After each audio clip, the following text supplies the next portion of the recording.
မင်းနဲ့ကျမတို့အခုလုံခြုံရေးတွေနဲ့အိမ်ရှိမှလည်းရဲနှစ်စီးရောက်ပြီးကျမတို့အိမ်ပေါ်ကနေနှင်ချဖို့ကျမတို့လုံနေပါတယ်ဟယ်လိုအားလုံးကိုအတိပေးစရာရှိလို့ပါကျမတို့မိသားစု2016ခုနှစ်ထဲကကျမတို့မိသားစုဒီတန်လီမြို့တိအရှိရက်ကွက်မှာကျမတို့အိမ်ရှိပါတယ်ကျမတို့ပိုင်ဆိုင်တဲ့အိမ်ကျမတို့အိမ်ကိုကျမတို့လက်ရှိနေနေတာဒီအိမ်နဲ့ဒီခြံဝယ်နေတာ2003ခုနှစ်တည်းကယနေ့ချိန်ဒီကျမတို့ကဒီအိမ်မှာလက်ရှိနေတယ်ဘယ်သူမှလည်းရောင်းချခြင်းလည်းမရှိဘူးပေါင်နှံခြင်းလည်းမရှိဘဲနဲ့ကျမတို့နေလာတယ်ပေါ့နော်နေလာတာအခုချိန်နေနေတဲ့ချိန်မှာကျမရဲ့အမေကျမရဲ့ရောက်ခမပါကျမရောက်ခမတန်လင်းမျိုးအထာကတိကျောင်းအထာကတိရဲ့ကျောင်းအငိမ့်စားကျောင်းဆရာမအထက4မှာပင်စင်ယူထားတဲ့အငိမ့်စားကျောင်းဆရာမဒေါ်အုံးမြင့်ဖြစ်ပါတယ်လက်ရှိလည်းနေနေတယ်ဒီဒေါ်အုံးမြင့်ကို2016ခုနှစ်လောက်ကသူ့ရဲ့ခင်မင်နေတဲ့လူတွေကနေအိမ်ကိုဝင်ထွက်နေတဲ့ဒီအိမ်နဲ့ဒီခြံထဲကိုရောင်းပါမယ်ဆိုပြီးတော့ကျမတို့ဘက်ကအတန်လွှင့်တော့လာပြီးတော့အဲ့ဒီဒေါ်အီကျော်တန်လင်းမြို့မှာပဲနေတယ်ဒေါ်အီကျော်ဆိုတဲ့အမျိုးသမီးကဒီအိမ်ကိုလိုချင်ပါတယ်ဆိုပြီးတော့လာလိန်သွားတယ်ပေါ့နော်ဒီကြားထဲမှာလည်းလိန်သွားတဲ့ဟာကြီးဖြစ်တယ်လိန် sorry ကျမအခုစိတ်တွေအရန်လှုပ်ရှားလို့ကျမစကားပြောမှားတာရှိလို့ရှိရင်လည်းကျမနားလည်ပြီးတော့နားထောင်ပြီးကြပါပေါ့နော်အဲ့တော့ဒီဒေါ်အုံးမြင့်ကိုဒေါ်အုံးမြင့်ရောင်းမယ်ဆိုပြီးတော့လှုပ်တဲ့အချိန်မှာဒေါ်အီကျော်ဆိုတဲ့အမျိုးသမီးကဒီအိမ်ကိုဆီယမဒီအိမ်ကိုလိုချင်ပါတယ်ဒါပေမဲ့ကျမတို့မှာပတ်စံမရှိပါဘူးအရန်လိုချင်ကျမတို့မှာလုပ်ငန်းရှိပါတယ်လို့ပြောပြီးတော့ကျမတို့ပေါ့နော်များ share ပေးကြပါနော်တတိုင်းပြည်လုံးသိအောင်လို့ share ပေးကြပါဒီဗီဒီယိုကို share ပေးကြပါလို့ကျမတောင်းဆိုပါတယ်ကျမတို့မိသားစုအခုချိန်မှာမတရားခံနေရတာဖြစ်တဲ့အတွက်ကျမတို့မိသားစုအခုနေပေါ့နောက်ဆုံးအနေထားဖြစ်နေဒီအိမ်ကိုသူများကိုပတ်စံမရဘဲနဲ့ပေးရမယ့်အနေထားကျမတို့မိသားစုမှာဖြစ်နေတာဖြစ်တဲ့အတွက်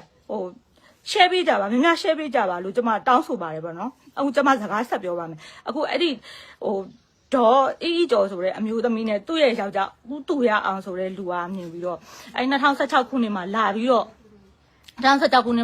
ဒီအိမ်ကိုသူတို့လိုချင်ပါတယ်သူတို့ရဲ့လောလောဆယ်တော့သူတို့လက်ထဲမှာငွေမရှိဘူးသူတို့ရဲ့လုပ်ငန်းနဲ့သူတို့လုပ်ငန်းနဲ့ဘဏ်အပေါင်ကိုတင်ချင်ပါတယ်ဆိုပြီးတော့ပြောလို့ကျမရဲ့အမေကယုံကြည်မှုဆိုတာလေကျမတို့ကနှုံလို့ခံရတာကျမတို့ခံခဲ့ရတာပေါ့နော်အဲ့ဒီမှာသူတို့ပတ်စံမရဘဲနဲ့ကျမတို့ကအယောင်ဝယ်စာချုပ်ချုပ်ပေးလိုက်တယ်ကျမတို့အလိန်ခံရတာကျမတို့အယောင်ဝယ်စာချုပ်ချုပ်ပေးလိုက်တယ်သူတို့ဘဏ်အပေါင်မတင်ဘဲနဲ့တစ်ဖက်ကျမတို့တန်လင်းမြို့လျှက်စစ်စတိုလမ်းမြက်ကမိသားစုအိမ်တွေမှာဦးမင်းအောင်အိမ်မှာတွားပြီးတော့ပေါင်လိုက်တယ်အတိုး5ချက်နှုံးနဲ့သူတို့တွားပေါင်လိုက်တယ်350နဲ့အဲ့ဒီမှာအချိန်တန်တော့ကျမတို့ဘဏ်အပေါင်တင်မယ်လို့ပြောပြီးတော့ကျမတို့လိန်သွားတယ်တွားပြီးတော့တွားပေါင်လိုက်တယ်သူ့ပစ္စည်းမဟုတ်ဘဲနဲ့တွားပေါင်လိုက်တယ်အဲ့ဒီအချိန်မှာတွားပြီးတော့ကျမတို့တော့ဘဏ်အပေါင်တင်တယ်လို့ပြောပြီးကျမတို့လိန်ထားတယ်ကျမတို့ကဒီအိမ်မှာငှားနေပါတယ်ဆိုတဲ့ပုံစံမျိုးတွေနေပြီးတော့တစ်ဖက်ကိုလည်းလမ်းမြတ်စတိုးမှာလည်းတွားပြီးတော့တွားပေါင်တယ်နောက်ဆုံးကျမတို့တိသွားတဲ့အချိန်နဲ့ကျတော့ဒီအိမ်နဲ့ဒီခြံကိုပြန်ရွေးပေးပါလို့ကျမတို့ကပြောတယ်ကျမတို့သူတို့နဲ့လည်းအရောင်းဝယ်မလုပ်တော့ပါဘူးကျမတို့ဒီအိမ်နဲ့ခြံတွေတော့မရောင်းတော့ဘူးဆိုပြီးတော့ကျမတို့လက်ရှိလည်းနေနေတာဖြစ်တဲ့အတွက်ကျမတို့ကသူတို့စာရွက်စာတမ်းကိုပြန်ပေးဖို့ဆိုပြီးတော့နေတဲ့အချိန်မှာသူတို့ဒီဦးမင်းအောင်စီမှာလည်းသူတို့တွားပြီးတော့မရွေးပေးနိုင်တော့ဘူးကျမတို့လည်းစာရွက်စာတမ်းတွေအကုန်လုံးအရင်အတိုင်းဖြစ်အောင်လို့ပြန်မလုပ်ပေးနိုင်တော့တဲ့အချိန်မှာကျမတို့ကတရားစွဲတယ်တဲ့အနေအထားမှာအခုလက်ရှိကျမတို့တရားရင်ဆိုင်လာတာအခုချိန်ကြီး2016ဆို10နှစ်ရှိသွားပြီဒါပေမဲ့ကျမတို့လည်းတရားရင်ဆိုင်လာတဲ့နှစ်တွေကြာလာတဲ့ဒါနဲ့အမျှကျမတို့မှာငွေကြေးတွေလည်းချွတ်ချုံကြလာပြီ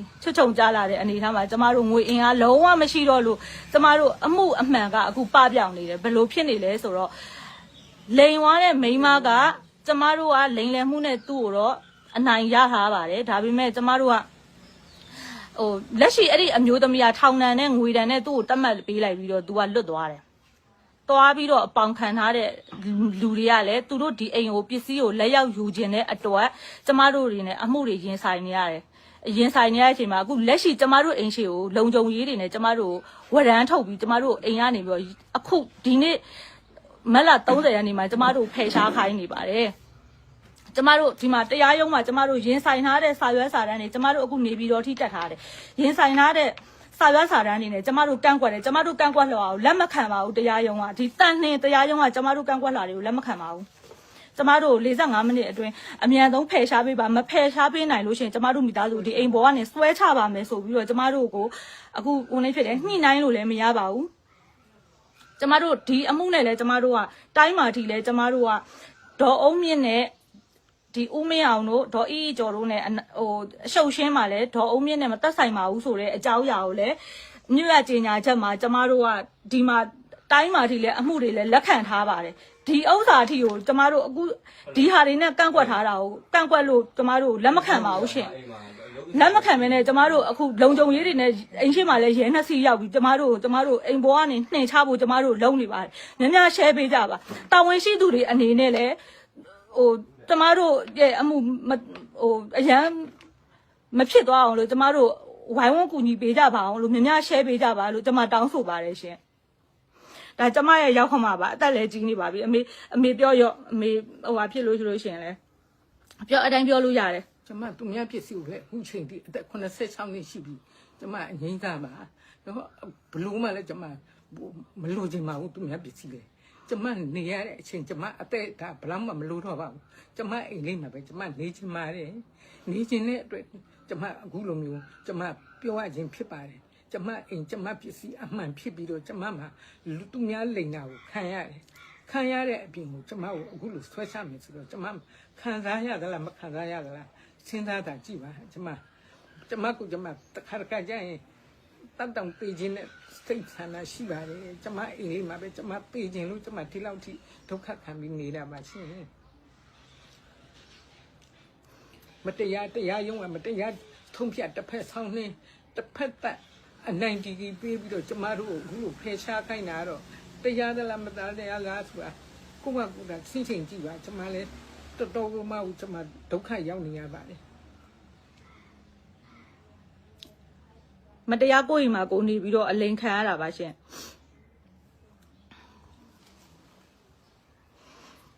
ကျမအိမ်ရှိမှာကျမစောစောနာတော့ live လွှင့်ဖို့ကျမကြိုးစားတဲ့အချိန်မှာကျမဖုန်းကိုလူပြီးတော့ကျမကိုတရားနှောက်ယှက်မှုနဲ့တရားစွဲပါမယ်လို့ပြောတဲ့အတွက်ကျမအိမ်ထဲမှာအခု live လာလွှင့်နေတာပါရှင်များများ share ပေးကြပါကျမ public နဲ့လည်းဟိုနေပြတယ် public နဲ့တာများများ share ပေးကြပါရှင်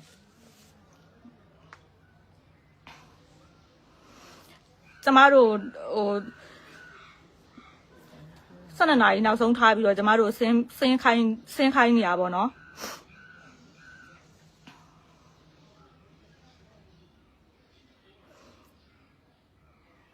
တိုင်းပြည်လုံးသိအောင်လို့ share ပေးကြပါနော်ဘယ်သူလာလဲစောစောနာဘာပြောရလဲသူကလုံခြုံရေးလာပြီးရပါနဲ့ဟိုပါဖြစ်သူတို့နဲ့ထိတိုင်းမတွေ့လို့ပြောတယ်တော့ထိတ်တိုင်းမတွေ့ပါဘူးလို့ကျမတို့ကိုမိသားစုနဲ့ကိုဗန်နဲ့ကိုကျမတို့ရဲ့ဟိုခံစားချက်ကိုကျမတို့လိုက်လွှင့်တာလို့အိမ်ထဲမှာပဲလွှင့်တာလို့သူတို့မျက်နှာမပါဘူးလို့ပြောလိုက်လေသူတို့အဲ့ဒါမသိဘူးကိုယ့်ကိုလောက်ကြတယ်လို့ဘာလို့ဆင်ရမှာတော့ဆိုတော့တငယ်ချင်းရဒီမှာကြီးကန့်ကွက်ထားတဲ့စာတွေရှိတယ်တိုင်းမှာလည်းငါတို့ရရတဲ့အမိန့်တွေနဲ့ရှေ့ပြောလို့ဆိုရှင်ပတ်စံမပေးနိုင်လို့အဲ့ဒီပတ်စံကြောင့်ပတ်စံမပေးနိုင်လို့ခုလောက်ထိဖြစ်သွားတာတငယ်ချင်း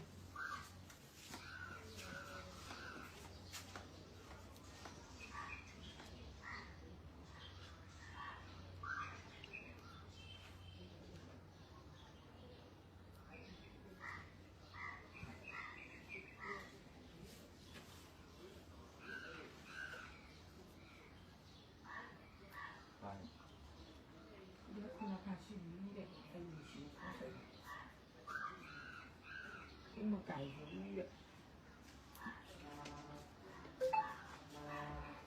အခုပြောမိတဲ့အတိုင်း